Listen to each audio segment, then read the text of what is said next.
trying to keep it real. Sometimes get me down 100%. Unlock that code? Absolutely not. Now, the problem with being an artist and a music content creator is, hey guys, it's your girl Denver, and I'm back today kind of in a chatty mood. Today we're talking about being an artist versus being a music content creator, because this is something that I am actually struggling with right now, and I don't really know which direction to take. So let me break it down for you, and maybe some of you guys can relate. All right, let's maybe first start off with what I mean by being an artist and what do I mean by being a music content creator.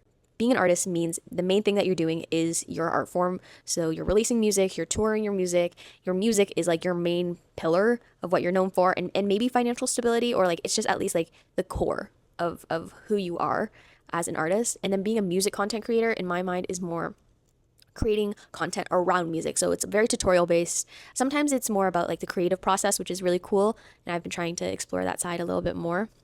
But still, a lot of it is very educational. Now, the problem with being an artist and a music content creator is sometimes they don't go well together, because people that follow you for music content and educational tips aren't really the people that want to listen to your music. And that's kind of the problem that I've been going and having, I guess, recently. Do I really buckle down on my music content, which I actually really do enjoy making and sharing, and I think it is important to have more representation in the space, especially being an Asian woman. I definitely want to see more of us in the scene and, sharing the knowledge, like no gatekeeping here. But on the other side, it does take away from being an artist and posting more artist style content, whether that's like lyric videos or like behind the scenes. It's a bit different, and it's honestly much, much harder to go quote unquote viral or have the algorithm pick up your content with artist content, unless it's like, first of all, the music has to be good, and then it has to be a good day for you on the algorithm. So it's really much harder to have attention versus when you make music content. A lot of people are learning how to do music, and they are learning how to, make their own stuff, mix, and they want knowledge. And I think it is kind of like a cheat code in a way to have more eyeballs. If you share tips, you provide value. That's the whole thing about social media, short burn. You always want to be providing value. And you still do provide value when you're an artist by sharing your art, because I feel like it can move people. It can help them in a bad place, but the bar is much, much higher. And I'm going to be honest, I'm still working on my art. And, I've released one song. Yay! Honestly, so happy. And I do want to release more. And I've been working. I've been having a little bit of a tougher month in July, to be honest. I don't have many demos. I would say I think I made one demo. It's kind of bad. So hopefully this month we will have some more demos to give out, and I can be a little less precious with my work. But another thing I want to talk about is the monetization of being an artist versus being a music content creator. Being a music content creator, I feel like it's more clear on how you will make your money. It will probably come through AdSense and sponsorships with companies. Unfortunately, I cannot be paid right now due to my visa situation, so technically that's not really an option for me anyways, but I'm just talking about in general.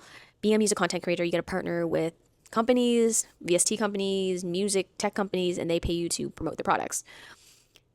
And through this pathway, it's actually quite lucrative.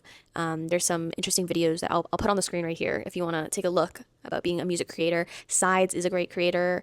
Music by PLV, it talks about kind of being a music creator. And I want to make it clear that I am not knocking anybody that is being a music creator.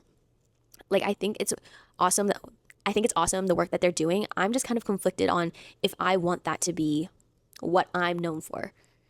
I think secretly I want to be, not even secretly, to be honest, I want to be an artist. Like, that's the main thing I want to be known as. And it is very vulnerable being an artist. And I still do want to create music content and share my knowledge. It just feels like I have like so many different versions of me. Like, music content creator me is, I think, very close to me in everyday life, but my artist persona right now is maybe a section of myself that I really love, and I think it's really fun to play into, but she isn't, I guess, the average of me. So then I get kind of confused. I'm like, oh my God, who am I? Who am I trying to be? How am I going to make money as an artist? Because I think everybody knows it's not a secret. Streaming doesn't pay anything. And honestly, touring right now has been interesting. I'm not even close to going on tour at all, but I read recently in an article, JP Sachs had to cancel his tour because he wasn't selling tickets. And, hats off to him for being like brutally honest about it, because he could have taken many ways out and be like, there was logistical problems, But he actually admitted that he can't sell tickets, and like, That's just the truth. So touring is a way to make money in gigs when you are an artist, but gigs are tough as well, especially beginning in your career. So we have streaming, which is barely like any money. Then we have touring, we have merch as an artist. What else do we have? Like maybe sample packs. But these are all things that take many, many years of growing a fan base. And like I said earlier, it's much harder to grow a fan base based on your own music and your own artistry versus sharing music content and kind of more tutorial based things. And that's just my experience. Like, if you disagree, I would love to know in the comments. Yeah, also another thing I thought about is music content creators can sell courses. Those are very lucrative because they're evergreen products.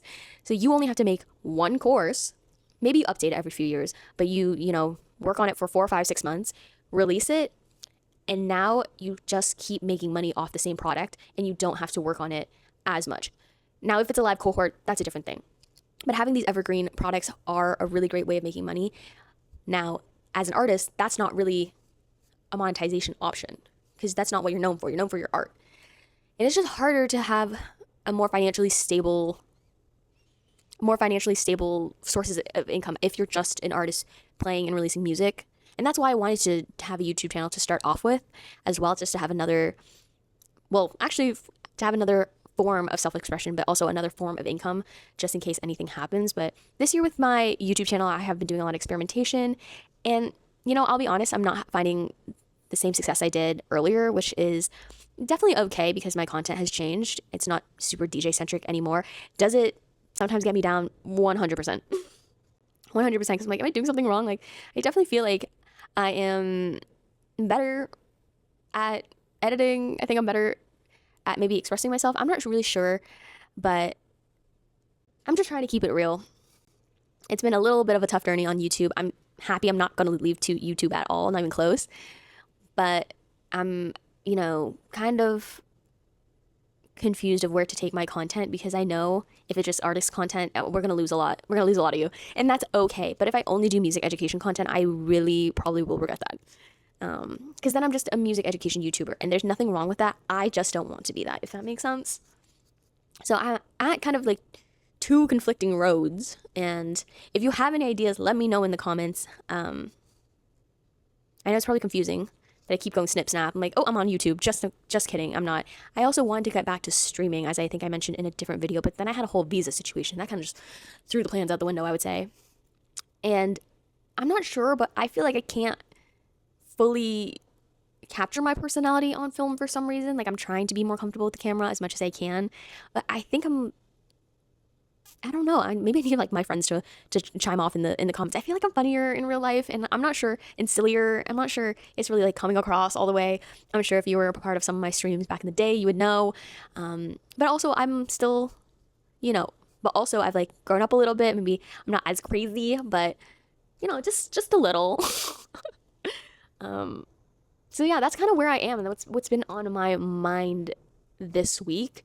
And kind of in general is like, where do I take it? Where do I even focus? Short form, long form, like people have been talking about that forever. Be like, short form is the new thing, but long form has stuck around, and I think it will continue to stick around. People really crave authenticity in long form content. Have I unlocked that code? Absolutely not.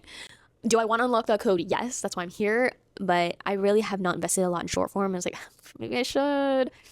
I don't know. This whole video is just kind of me sharing my thoughts on where I've been, what I'm thinking about, I guess, versus what I'm doing. I'm not really sure what this video is going to be, to be honest, but I don't really know how to wrap up this video, but I just want to say, excuse me, that was a burp. I hope we can continue to grow together and hopefully find the success that we both want. And thank you for listening, and I'll see you in a little bit. Bye.